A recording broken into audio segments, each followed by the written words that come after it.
യോഹന്നാൻ എഴുതിയ 1 ലേഖനം അധ്യായം 2.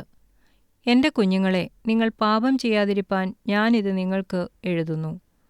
ഒരുത്തൻ പാപം ചെയ്തു എങ്കിലോ നീതിമാനായ യേശുക്രിസ്തു എന്ന കാര്യസ്ഥൻ നമുക്ക് പിതാവിൻ്റെ അടുക്കലുണ്ട്. അവൻ നമ്മുടെ പാപങ്ങൾക്ക് പ്രായശ്ചിത്തമാകുന്നു, നമ്മുടേതിനു മാത്രമല്ല സർവ്വലോകത്തിൻ്റെ പാപത്തിനും തന്നെ. അവൻ്റെ കൽപ്പനകളെ പ്രമാണിക്കുന്നുവെങ്കിൽ നാം അവനെ അറിഞ്ഞിരിക്കുന്നുവെന്ന് അതിനാൽ അറിയുന്നു. അവനെ അറിഞ്ഞിരിക്കുന്നുവെന്ന് പറയുകയും അവൻ്റെ കൽപ്പനകളെ പ്രമാണിക്കാതിരിക്കുകയും ചെയ്യുന്നവൻ കള്ളനാകുന്നു, സത്യം അവനിലില്ല.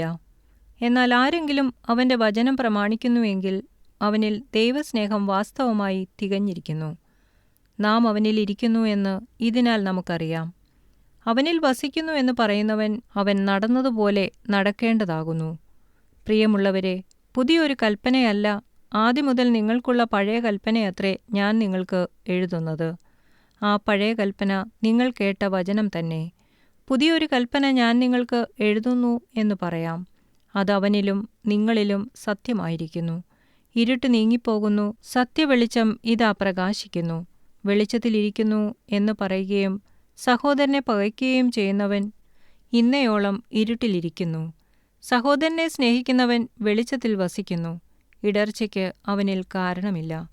സഹോദരനെ പകയ്ക്കുന്നവനോ ഇരുട്ടിൽ ഇരിക്കുന്നു, ഇരുട്ടിൽ നടക്കുകയും ചെയ്യുന്നു.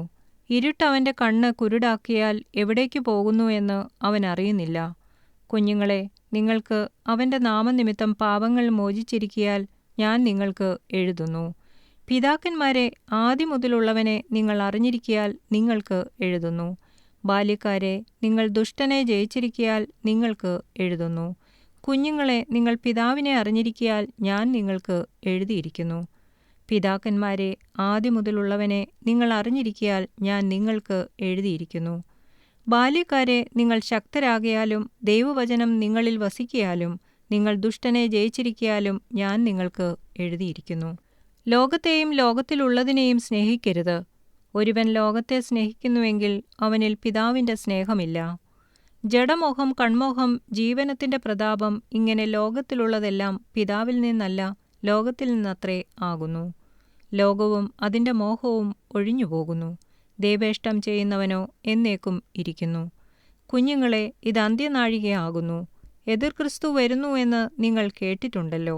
ഇപ്പോൾ അനേകം എതിർ ക്രിസ്തുക്കൾ എഴുന്നേറ്റിരിക്കിയാൽ അന്ത്യനാഴികയാകുന്നു എന്ന് നമുക്കറിയാം. അവർ നമ്മുടെ ഇടയിൽ നിന്ന് പുറപ്പെട്ടു എങ്കിലും നമുക്കുള്ളവർ ആയിരുന്നില്ല. അവർ നമുക്കുള്ളവർ ആയിരുന്നുവെങ്കിൽ നമ്മോടുകൂടെ പാർക്കുമായിരുന്നു. എന്നാൽ എല്ലാവരും നമുക്കുള്ളവരല്ല എന്ന് പ്രസിദ്ധമാകേണ്ടതല്ലോ. നിങ്ങളോ പരിശുദ്ധനാൽ അഭിഷേകം പ്രാപിച്ച് സകലവും അറിയുന്നു. നിങ്ങൾ സത്യമറിയായ്ക കൊണ്ടല്ല, നിങ്ങൾ അതറിയാലും ഭോഷ്കൊന്നും സത്യത്തിൽ നിന്ന് വരായ്കയാലും അത്രേ ഞാൻ നിങ്ങൾക്ക് എഴുതിയിരിക്കുന്നത്. യേശുവിനെ ക്രിസ്തുവല്ല എന്ന് നിഷേധിക്കുന്നവൻ അല്ലാതെ കള്ളനാറാകുന്നു. പിതാവിനെയും പുത്രനെയും നിഷേധിക്കുന്നവൻ തന്നെ എതിർ ക്രിസ്തു ആകുന്നു. പുത്രനെ നിഷേധിക്കുന്നവന് പിതാവുമില്ല, പുത്രനെ സ്വീകരിക്കുന്നവന് പിതാവുമുണ്ട്. നിങ്ങൾ ആദിമുതൽ കേട്ടത് നിങ്ങളിൽ വസിക്കട്ടെ. ആദിമുതൽ കേട്ടത് നിങ്ങളിൽ വസിക്കുന്നുവെങ്കിൽ നിങ്ങൾ പുത്രനിലും പിതാവിലും വസിക്കും. ഇതാകുന്നു അവൻ നമുക്ക് തന്ന വാഗ്ദത്തം, നിത്യജീവൻ തന്നെ. നിങ്ങളെ തെറ്റിക്കുന്നവരെ ഓർത്ത് ഞാനിത് നിങ്ങൾക്ക് എഴുതിയിരിക്കുന്നു. അവനാൽ പ്രാപിച്ച അഭിഷേകം നിങ്ങളിൽ വസിക്കുന്നു. ആരും നിങ്ങളെ ഉപദേശിപ്പാൻ ആവശ്യമില്ല.